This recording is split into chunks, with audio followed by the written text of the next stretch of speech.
Hi guys, welcome back to Travelling Tonka and welcome to Rio de Janeiro in Brazil, where we're about to explore two of the most iconic sites in the city. We are here now at the very entrance to where you get the cable car to go up to the first stop, and then you go up to another one which is known as Sugarloaf Mountain. As you can see there, it looks very cloudy, and we were very unsure of what sort of view we were going to be getting today, but we took the chance and risked it and was well rewarded.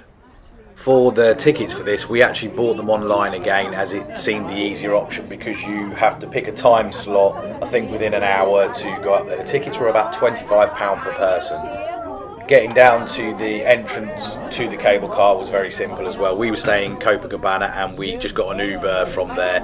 There are plenty of them about and they're so affordable as well. It's the best way to do it. You don't need to do this with a tour because you literally go up on this cable car and you can self-explore. We did this at the back end of July, so it's not peak season, it's actually their winter, but as you can see it's still quite sunny and warm. But it wasn't that busy actually, but this was probably about, I think, 9 o'clock in the morning, so we were one of the early ones to go up there. As we're going up the cable car, you can see it's actually fairly smooth. It's a nice one. I'm not a massive fan of those, so they always worry me, but this one fits quite a lot of people in and it feels so smooth, and it's actually really quick, even though looking there it doesn't feel like it. As you can see, the mist and fog that we saw from the ground, we are just about to enter it, and we were a little bit worried about what the visibility was going to be like up there. But after getting on the first mountain that you come to, we could see that the visibility was getting much better, and before the queues started to form, we decided to get the next cable car to Sugarloaf Mountain rather than wait on this level and see what was around there. So we just sort of went straight through. And as you can see already from the views here, is absolutely stunning. This isn't even the best part of it. This is just what you see on this side of the cable car going up. It is unbelievable, and you don't realise how high you are until you get a bit further up. As you can see right in the background there, you probably can't notice it, but that's Christ the Redeemer right at the top of that also. One thing to mention, you do get a ticket when you get in the main entrance for the cable cars. You must keep hold of them through both stops because they check them on each one. So the first mountain, which we've just left there, which you can see, and to come up to this one, but they also check it on the one to come back. You can see how fast they move just looking at that. You see how fast that cable car goes past.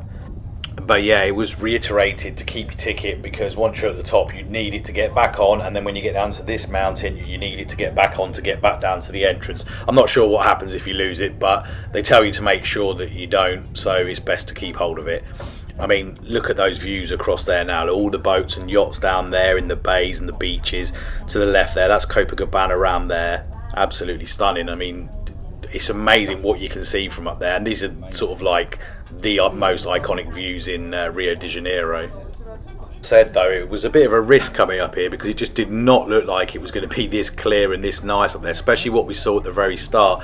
We did stay on that first mountain for a little while because it was quite foggy, but it soon cleared, and then now you can see everything, and it was perfect in the end, and it really wasn't that busy, so you could sort of take time and have a look over. I did realise when I got back though that the first mountain that we stopped at, I realised for some reason I've lost some of the footage for there, but there's actually lots on there. There's a load of shops, Havaiana store obviously, a Flamengo store on there, plenty of food and drink places just on that first bit, so you can stay there for a while should you want to. I mean, we're at the very top now, and you get a chance. This is right next to the cable car, as you can see here, but there's some great views to literally look across the whole of the city there. I mean, it's just beautiful. I mean, we could have stayed up there for ages. There's a really nice restaurant at the top there, but we'd already had breakfast, so we didn't need to do that. I think there's a bar up there as well. There's a couple of sort of touristy shops around there, and there was places doing coffee and pizzas and things like that up there as well. So there was plenty to do, but I mean, you're really only going up there just to have a look at the views. That is the main reason. We were lucky that it wasn't that busy, so we only really needed an hour to spend up there to take our photos, videos, and take in all the views. I mean, you end up just staring for ages because you see something different every time, but I don't think I've ever seen anything as different and varied as what you see up there. You get to see all the different little islands. You can see all the beaches, the shape of like how Rio is, and you can even see one of the airports from there as well. You can see the planes coming into land if you get a lovely clear day like this. So really, if you're coming from Copacabana, I would say if you pick in a day, obviously, like I say, that is not that busy, you probably only need 3 hours maximum. 1 hour at the first mountain, an hour on the top mountain, and then getting to and from it, and getting in the queues and what have you. If you want to stay out there and obviously have meals or just have snacks, food and drinks, you're going to have a little bit longer, but we wasn't really there for that because we were moving on to somewhere else. But it was perfect time for what we wanted to see. Even in the cable cars now, as you can see coming down, you just get to see different parts. We looked the other side on the way out. This time you get a view from that side. We were again lucky enough to be able to do that because it wasn't that busy, so we could pick our space in the cable car. So after coming down here, you get back to the entrance obviously, and you'll end up outside the front building where you came in. That's where we called an Uber again to pick up we were going to Christ the Redeemer after here. So again, it was fairly simple. There's quite a lot of people hanging around selling stuff outside, so just be aware of that. You can get hassled a little bit, but it's not a massive issue. There's a roundabout at the front where cars can get in quite easily, so we had no problem getting another ride from there. All in all, it was a very worthwhile visit up here. It is a little bit pricey compared to other things that you will be doing in Brazil and Rio de Janeiro or South America in general, but it's one of those once in a lifetime things. You probably never do it again, so if you are there, I would recommend doing it. But yeah, it was lovely. It was lovely to see the whole of Rio from above and get that perspective of it, and you realise how big it is as well when you're up there. Something to mention when you do pick up your Uber, if you're going to Christ the Redeemer, it's fine getting up there, but the problem is the signal is terrible once you start going higher and higher up the mountain. So we lost signal with our Uber connection, and it was all over the place. But we were fine. We got there in the end, and that wasn't the problem. But coming out, it's a totally different story. So I'll explain that to you in the next part of this once we get on our way up there. So once again, we got our tickets online for this. I think they were around about £12 to £13 per person to get up there, which isn't actually that bad.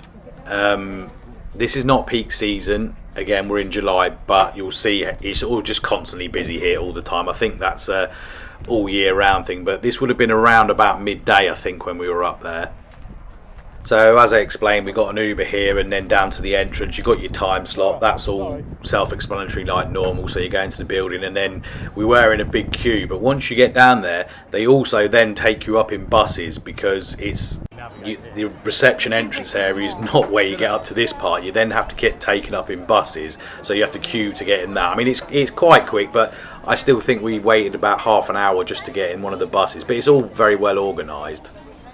Again, the time spent up here is totally up to you, but once you've seen that, took your photos of that and spent a bit of time there, the rest of it is just about the stunning views over the city from another perspective. It's amazing what you can see from up there. You can still see obviously Sugarloaf Mountain as we could see from the other way, so we were very lucky. It was such a clear day, but it's quite difficult to move through everybody because there's lots of people taking pictures, as you can see. But again, we still managed to get a good experience out of it, so it wasn't that bad. But I mean, again, you probably only be up there an hour and a half. Look at that, there you go. That's an even bigger span what you see at the top there. You can go right down to the edge, and obviously that's where everyone's doing all their fancy selfies and pictures like that. We just wanted to be up there and experience a bit.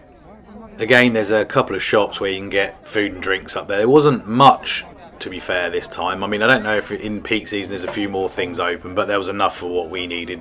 When you arrive up to near where the statue is, there's an escalator, and there is also a lift as well, so you don't have to walk all the steps. We walked all the steps up there and took the lift down. That's just part of it. You don't have to pay for it or anything. It's just if you struggle to walk up, because it can be a little bit of a way up there. Then once you've spent your time up there, you get back down to the area where all the buses will await to pick you up. Again, another queue. It didn't seem as bad on the way back, but you just get in a queue. They fit, I think, 10 to 15 people in each bus. So as I said, when you get down the bottom, it's a bit difficult because to pick up another Uber because the signal's so bad. You've got to just try and find somewhere down near the pickup area and stay there and watch it and get it from there. You'll be getting hassled loads by taxi drivers and they're charging extortionate rates. So just ignore them and honestly just wait for your Uber. It will come, but it did take some time. The taxi drivers will tell you it's not possible to get an Uber, but I did, and there was many other people waiting who did the same. So just ignore them and just wait, and they will come. That's pretty much all you need to know for the Chrysler Redeemer trip. This is the bus on the way down, and at this point I'd like to say thank you for coming back to the channel and checking out another one of my videos, and there'll probably be some more South American ones on the channel very soon. So until then, bye for now.